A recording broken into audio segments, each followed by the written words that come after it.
Assalamualaikum warahmatullahi wabarakatuh. Selamat pagi teman-teman. Jumpa lagi dengan kita tim TB RSI Setiasa Madiun. Salawat dan salam selalu tercurah pada junjungan kita Nabi Agung Muhammad SAW, senantiasa memberikan syafaat dan ridhonya hingga yaumul qiyamah. Amin. Pada kesempatan pagi hari ini kita akan berbincang-bincang tentang TB, karena TB itu di ulang tahunnya tanggal 24 kemarin. Terus kita akan mengadakan sharing, tukar pengetahuan ya, antara yang belum tahu dan sudah tahu. Kita dijelaskan lagi di sini. Pertama-tama saya perkenalkan dulu narasumber kita, yaitu Dr. Dimas sebagai Ketua Tim TB RSI Setiasa Madiun, dan PIC TB yaitu Mas Muhammad Yusuf. Ya, selamat pagi Mas Muhammad Yusuf. Ya, selamat pagi semua, Dokter. Selamat pagi. Kita akan membicarakan tentang TB ya. Terus sebelum acara ini dimulai, marilah kita mengucapkan basmalah dulu. Bismillahirrahmanirrahim. Ya, acara ini terselenggara dan disponsori oleh USAID, terus Kementerian Kesehatan dan juga MPKU ya. Karena waktu juga kita akan memulai pertanyaan tentang apa itu pengertian dari TB ya. Untuk mempersingkat waktu, saya persilakan kepada Mas Muhammad Yusuf untuk berbincang dengan Dr. Dimas. Gini kan, apa itu selama pandemi COVID ini itu kan juga masyarakat kan juga kurang begitu tahu apa bedanya COVID sama TB kan gitu. Terus di pasien-pasien itu juga sering tanya, atau di lingkungan itu sering tanya, Mas, penyakit TBC itu apa sih Mas? Gitu. Terus, nah untuk memperluas ilmu pengetahuan kita tentang TBC, monggo dokter bisa menjawab. Iya, bismillahirrahmanirrahim. Assalamualaikum warahmatullahi wabarakatuh. Terima kasih sudah dibuka acaranya dengan baik dari Mas Kusworo untuk Hari TB Sedunia yang sebenarnya kemarin tanggal 24 ya. Nah, untuk pertanyaannya tadi, apa itu TB sendiri ya? Mungkin di masyarakat zaman dulu ya, seringnya kadang kenalnya kata-katanya paru-paru basah ya, paru-parunya ngeflek. Terus ada yang bilang, apa ya, saya sakit batuk lama gitu aja ya. Nah, tapi sebenarnya pada kenyataannya kita sebenarnya harus benar-benar kenalin ke masyarakat sakitnya Anda itu TBC, supaya dia tahu nanti ketika dia kontrol dia TBC, berapa tahun kemudian dia misalnya sudah sembuh, ketika ditanya riwayatnya apa TBC, jadi kita tahu karena paket obatnya dan semacamnya sudah jelas ya. Nah, kenapa sih TBC kemarin jadi tumpang tindih sama COVID sendiri, padahal Indonesia itu masih masuk 3 besar dunia untuk menyupport dari penderita TB. Banyak sekali ya dok ya. Banyak sebenarnya. Nah, kemarin di 2020 itu angkanya sangat turun drastis penemuan TB. Ya. Nah, kenapa ya? Karena tadi yang gambaran parunya ada peradangan ya, dianggap sebagai COVID dulu sampai dia terbukti tidak COVID. Kira kasus TB-nya tertutupi. Nah, sebenarnya apa sih TBC itu sendiri? Nah, TBC itu sebenarnya adalah penyakit infeksi. Infeksi itu apa? Jadi dia ada kuman yang masuk ke dalam saluran nafas. Kuman yang masuk itu disebabkan dari nama bakterinya itu Mycobacterium tuberculosis. Nah, Mycobacterium tuberculosis ini masuk ke dalam paru-paru. Nah, ketika di dalam paru-paru dia akan menyebabkan peradangan.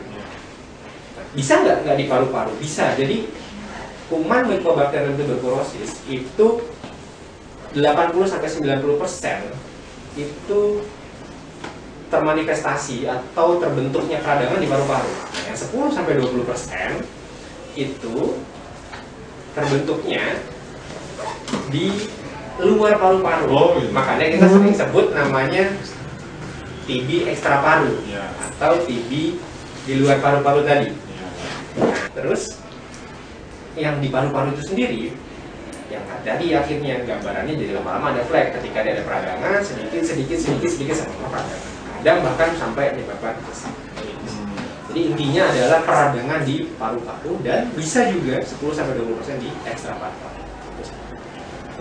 Oh, jadi batuk lama, paru-paru basah, flek yang di masyarakat itu yang dinamakan TBC dok ya, kalau di medis ya.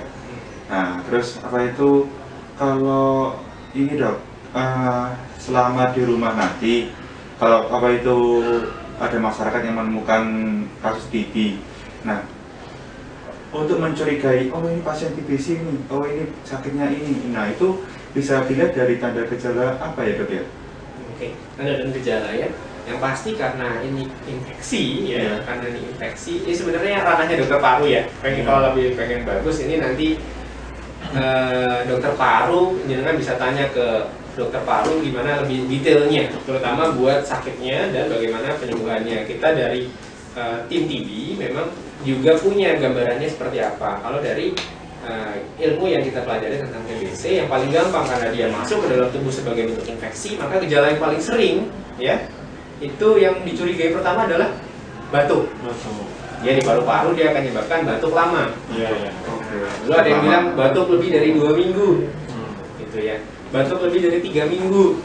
Kalau batuk lama dikasih obat tidak membaik-membaik, ya. Nah, berarti ini harus curiga aja dulu sama TB. Kemudian apa lagi? Sekali lagi, karena ada infeksi itu cirinya adalah demam. Oh, ya. Jadi demam. Pasti dia ada demam nih, demamnya. Nah, demamnya akan ada yang bilang demam lebih dari 1 bulan. Waduh, lama banget demamnya nih. Kemudian apalagi ciri khas yang paling gampang dikenali di rumah? Itu yang paling sering adalah penurunan berat badan. Gak disadari selama dia demam, selama dia batuk, tiba-tiba berat badannya tambah turun. Nah, jadi ketika 3 ini tuh paling sering muncul, perhatikan juga ketika tidur, istirahat, ya, itu nanti pasiennya tiba-tiba keringat dingin, malam. Padahal nggak ngapa-ngapain, cuma tidur. Ya. Dan sebelum tidur itu juga nggak ngapa-ngapain, dan itu kadang keringat malam. Jadi tadi udah berapa tadi gejalanya ya? Pertama demam lama, yang kemudian batuk lama, ya. Yang ketiga penurunan berat badan, sama yang keempat tadi berkeringat malam. Nah, ketika kumannya tadi itu masuk ke paru-paru lebih dalam, ya, itu bisa nyebabin adanya rongga di paru-paru. Nah, ketika ada rongga di paru-paru, ya, itu bisa nyebabin batuknya jadi berdarah. Jadi batuk berdarah dan bisa berdarah. Oh, iya iya. Nah, salah satunya itu sih yang paling gampang buat kita kenali dari gejala dan tanda yang bisa di rumah. Jadi ketika batuk berdarah aja nih, udah segera aja periksa aja ke puskesmas atau ke rumah sakit. Iya, terdekat. Siapa tahu bisa diperiksa lebih lanjut. Ya. Kemudian kalau misalnya sudah kita tercurigai TBC dengan tanda dan gejala kayak tadi, ngapain sih? Harus ngapain sih? Ketika kita sudah sampai gitu. Oh, saya batuk lama nih, saya udah berobat ke mantri, nggak sembuh. Saya sudah berobat ke dokter umum, nggak sembuh nih. Kita harus kemana? Ya udah kita periksakan ke puskesmas. Karena kuncinya dari penyakit-penyakit yang seperti ini, yang kronis ya, penyakit yang lama, itu pengobatannya ada di puskesmas. Sebenarnya, ya, yang bisa melanjutkan pengobatan dan semacamnya paling enak di puskesmas. Karena mereka punya wilayah, ya. Nah, ketika datang ke puskesmas, nanti diapakan? Bisa jadi nanti diambil sampel dahaknya. Kalau sekarang yang diperiksakan namanya TCM. TCM itu tes cepat molekuler. Ya, tes cepat molekuler ini itu akan melihat si kuman ini. Kumannya mau dilihat langsung secara molekul. Molekul itu apa sih? Bagian kecil-kecil dari sel tubuh kita. Nah, tapi kadang nih masyarakat memang ke puskesmas tuh nggak marem katanya. Pengennya ke dokter paru, pengennya ke rumah sakit. Ya, padahal sama nanti ketika rumah sakit atau ke dokter paru, tetap akan diperiksa TCM dulu. Baru nanti kalau memang gambarannya ada kuman tuberkulosisnya, baru akan diobati dengan obat anti tuberkulosa. Oh, ya. Terus selanjutnya kalau misalkan batuk di rumah itu dok ya, itu kan katanya tadi kan penularannya kan lewat droplet tuh atau percikan apa itu air liur. Nah ini kalau misalkan untuk menghindarinya atau untuk mencegahnya, untuk apa itu biar batuknya ndak menularkan. Itu gimana dok ya? Nah, ya gini, di ini ya, saya koreksi sedikit ya. Jadi penularannya itu lewat jalur droplet namanya.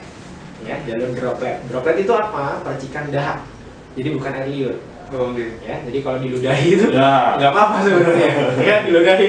Atau jadi kalau ada orang TBC terus kita nggak mau salaman gitu. Wah, ini bukan seliuran ya? Nggak ada seperti itu, bukan. Ya. Bukan, ya. Jadi orang Karena takut ya dok ya, karena nggak bersih lalu salaman gitu. nanti ada orang TBC Ya. terus kita mau salaman begini. Kalau air bukan air liurnya, tapi Iya. bagian dari dahaknya. Iya. Jadi kalau dia batuk-batuk ya atau dia bersin dan tidak ditutup mulutnya dengan baik, nah itu yang nyebabin penularan. Apalagi yang orang diajak ngomong tadi tidak pakai masker. Ini adalah alhamdulillahnya ya, sebenarnya ada manfaatnya kita pakai masker. Satu, tidak mencegah penularan dari COVID pertama, yang kedua tadi TBC juga jadi Iya. terbantu dengan ini. Iya, penularannya lewat droplet sama air gitu. Kalau Iya. itu sih yang paling gampang. Oke, dok ada pertanyaan lagi untuk saya. Kan kalau saya seumpama dok ya sudah terinfeksi, jadinya sudah saya penegakan diagnosanya sudah, terus cek TCM juga, terus pada waktu saya datang ke puskesmas kan berarti saya pengobatan kan di puskesmas itu. Nah, pas waktu saya punya penyakit, terus habis itu mondok di rumah sakit, apakah saya pengobatannya harus di rumah sakit ini atau ke puskesmas dok? Gimana dok? Oke. Iya. Nah, ini agak kompleks ya, Iya, sebenarnya iya. sudah masuk pengobatan. Iya. Yang penting pertama ya, Iya. pasien dengan TBC itu dapat disembuhkan. Itu dulu.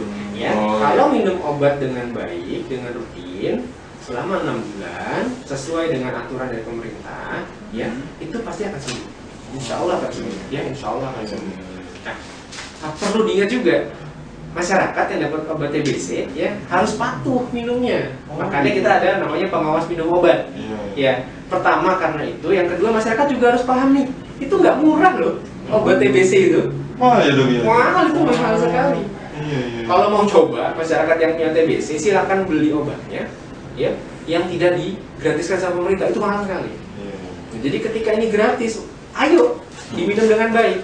Insya Allah membaik, insya Allah sembuh. Ya, memang ada beberapa yang ada komplikasi, ada efek samping, tapi semua yang namanya pengobatan, mau itu yang orang bilang apa, terapi di luar medis gitu ya, Ya. dia mau uji coba dengan terapi-terapi di luar medis atau terapi medis sekalipun, semuanya pasti ada efek samping. Tapi tinggal efek samping itu kan tidak pada semua orang keluar. Nah, ada pasien-pasien yang sudah minum OAT dari puskesmas, kemudian dia ada keluhan dan dia dirawat di rumah sakit. Nah, nanti itu tugasnya sebenarnya petugas di rumah sakit. Nah, tugas tim TB ini, tugas tim TB ini yang nanti akan koordinasi dengan dinas kesehatan sekitar, dinas kesehatan pengampu dari si pasien. Nah, dinas kesehatannya kita kabari, ini ada pasiennya A sudah terdeteksi TBC-nya, kemudian ini berobat di rumah sakit, obat OAT-nya atau obat anti tuberkulosanya sudah habis. Nah, ini kita mau ngasih OAT buka baru nanti, gimana caranya? Oh, nanti biar puskesmas pengampunya saja yang ngirimkan. Oh, gitu dong ya. Jadi Nanti kita akan sangat baik kita kembalikan saja puskesmas lagi. puskesmasnya lagi. Oh. Kalau memang dia sudah terdeteksinya di puskesmas. Puskesmas. Dok, kembali lagi tentang pertanyaan yang pengobatan tadi ya dok ya. Untuk pengobatannya tuh bagaimana dok ya? Karena ada yang bilang 6 bulan, ada yang 9 bulan gitu dok. Gimana dok? Oke, jadi pengobatan TB ya, ini mau dia di rumah sakit, mau dia di puskesmas ya, ini sesuai panduan ya. Nih kalau di panduan, sesuai panduan itu pengobatannya selama 6 bulan. Oh, 6 bulan dok ya? 6 bulan. Jadi 2 bulan pertama itu dengan regimen obat yang lebih banyak, itu nanti fungsinya apa? Fungsinya buat membunuh si kuman itu tadi. Ya, jadi yang 2 bulan pertama itu memang obatnya kadang bisa bikin banyak keluhan, Oh, gitu dok ya? bikin efek samping, ya.